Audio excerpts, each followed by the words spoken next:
જામનગર જિલ્લાના જામનગર સિટી એ પોલીસ સ્ટેશનમાં ફરિયાદી શ્રી અશ્વિનભાઈ વસરામભાઈ વારા નાઓએ ફરિયાદ આવેલ છે। ફરિયાદની વિગત જોતાં એવું છે કે ફરિયાદી તેમજ તેની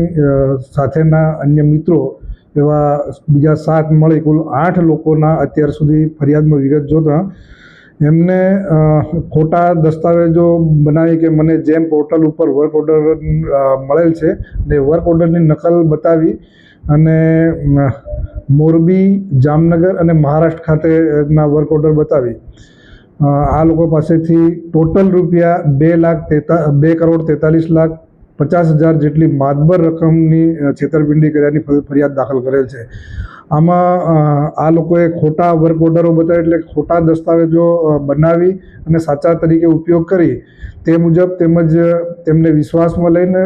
11/2025 આ મહિનાની અંદર 15 તારીખ પહેલાં આ લોકોને પૈસા આપવાની વાત કરી અત્યાર સુધી પૈસા નહીં આપી ફોન સ્વિચ ઓફ કરીને ચાલ્યા ગયેલ હોય ફરિયાદી દ્વારા તેમની અને ભોગ બનનાર અન્ય બીજા 7 મિત્રોને મળી અને કુલ 2,43,50,00,000ની ફરિયાદ હાલ પોલીસ સ્ટેશન આપેલ છે।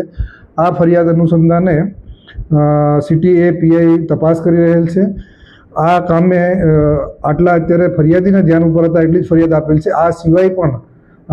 જામનગરની જનતાને અપીલ છે કે આ સિવાય જેને પણ આ રીતે આ આરોપી મનસીલભાઈ હર્ષદભાઈ કોયા રહેવાસી જામનગરના નાઓ દ્વારા વર્ક ઓર્ડર આપી અને કામ કરી અને પૈસા કમાવાની લાલચ આપી હોય તો તેઓ સિટી એ પોલીસ સ્ટેશનનો સંપર્ક કરે।